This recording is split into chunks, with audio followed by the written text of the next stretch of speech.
Good morning. Today I want to look at in 2 Kings chapter 5. I'll be putting on the end of this video in the description of these verses. Now it's quite a long story, but I want to show you the connection between Naaman and Nebuchadnezzar, the problems that they have and the problems that we have. So I'll be soundbiting this story because it's quite long. I want you to sit down possibly and read 2 Kings chapter 5, the whole story. So I'll be jumping through it and talking you through it today, but there's some connection that's wonderful in this, as you'll see hopefully. Verse 1, 2 Kings chapter 5. Naaman, the commander of an army of the king of Aram, was a great man in his master's sight. Now the children of Israel were conquered at this stage, and Naaman was the foreign king's right hand man, so he was very, very important, and he was a great warrior. But the problem he had a skin disease. They reckon it was leprosy, and this held him back quite a lot. He was quite fearful, but he wanted to get, he always loved to get, who would not want to be healed of this horrible disease, So Naaman's wife had a wee servant girl who doesn't mention her name at all. It's just a wee servant girl, and she was a captive from Israel, and she went to, and said to Naaman's wife, there's a prophet in Israel, and there's a fair chance he could do something for my master. I should go and see him. So the wife turns around, Naaman's wife turns around and relates the story to him, and he says, well, I'll go and see about this, And it says in verse 5, it says, so Naaman went and told his master that the girl from the land of Israel had said, therefore the king of Aram said, go and see, I will send you a letter with you to the king of Israel. So off he goes with a lot of wealth with him and stuff, and he goes to the king of Israel, and of course he cracks up, because he says, I can't heal the man, I can do nothing, and even he got in the wild state, because this guy is very, very important. Verse 7, it says, when the king of Israel read the letter, he tore his clothes and says, am I a god, killing and give life, that this man expects me to cure a man with skin disease? Think it over and you'll see that he's only picking a fight with me. So he thought he was in bother, but Elisha, the prophet, heard of it, and that the king had tore his clothes and was in a bad way. So he says, verse 10, so Elijah sent him a message and so Naaman came to his house. Now this is one point I want you to gather up here, which I thought was quite good. Naaman was sent to Elisha's house, but Elisha didn't even go out to see him. He sent a messenger out, and the messenger, he says, tell him to go and wash in the Jordan 7 times, Verse 10, so Elijah sent to him a messenger who said, go wash 7 times in the Jordan, and your flesh will be restored and you will be clean.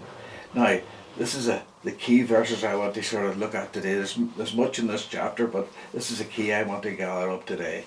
But Naaman got angry and left, saying, I will tell myself, I will surely not come out and stand and call the name of Yahweh as God and wave his hand over the spot and cure the skin disease.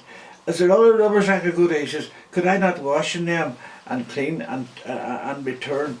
And he turned and left in a rage. You see, he didn't want to go to Jordan. He didn't want to recognise the king of Israel, God of Israel. None of this was true. This was beneath him. And there's a lot of people like that in the world today.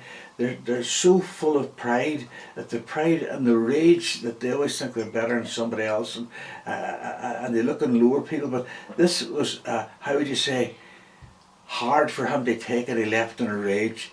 But the lovely thing is, servants approached him and says, go and do it. You would need to go and do it. And verse 14, so Naaman went down and dipped himself in the Jordan 7 times, according to the command of the man of God, and his skin was restored, and it became a skin like a small boy. Wow, isn't that wonderful? He was clean. So what did he do? His pride, he put his pride behind him. You see, that's what I want to get at today. Pride is a desperate stumbling block to people, and being born again or getting saved. They won't recognise what they are. And people get well upset. Maybe you talk to them and say, you need to be born again. All your good works don't count for nothing. How dare you say that? I'm a good man. I'm this, I'm that. And pride will stop people. Will be a great block in getting salvation. That's the point I want to make today. So he got healed, and the story goes on. And he wouldn't. He went back and he says there. Let me see. Where are we here?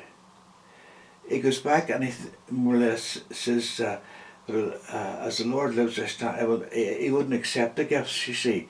Elisha wouldn't accept the gifts, which is good because he recognised that the Lord had done them. And of course the story goes a wee bit sour here because Elijah's servant, Elisha's servant went and took the gift, and that's a part of the story which you want to look at too. But I want to concentrate today on the pride thing. So pride was stopping Naaman from going down to the river and wash, but he done it, and he recognised the God of Israel. It was the right God, and it was lovely at the end of that story, the way he accepted Israel. Now there's another connection in that which I sort of locked together is in Daniel, bear with me, in Daniel chapter 4 at the last verses, you've got Nebuchadnezzar was the same, and he was got a disease. He went mental for a number of years because he was so full of pride, and he was humbled. And listen what Nebuchadnezzar said. I'll just read it out. His dominion, this is what he said about God after Nebuchadnezzar came around. His dominion is an everlasting kingdom from generation to generation, and all the inhabitants of the earth are counted as nothing. And he does what he wants with the army of heaven, and there's no one can hold back his hand or to say, what have I done? So in other words, even there's Nebuchadnezzar, the connection with Naaman was full of pride. Nebuchadnezzar was full of pride and he wouldn't do what he's told, but the Lord humbled him. So it's so important to realise to humble yourself in the eyes of God. There's two things left now. The story of the rich man going up into the temple in Jesus' time, and the poor man, more or less. The rich man went up. Jesus sat there and he says, he told the story. He says the rich man went up to the temple. He said, Lord, I thank you for this. I thank you for that. I thank you I'm not like this man below me. And of course the other man says, Lord, be merciful to me, a sinner. And Jesus said to the disciples, who of these two came out justified? He says, the man who recognised he was a sinner. So it also says too, in James chapter 4, God resists the proud and gives grace to the humble. And that's so important. So you've got to humble yourself in the eyes of God. Realise that you're a sinner. Realise where you stand and submit yourself to God. God resists the proud, but He gives grace to the humble. That's in James. And another bit of that verse in James 4 verse 10, it says, humble yourself before the Lord and He will exalt you.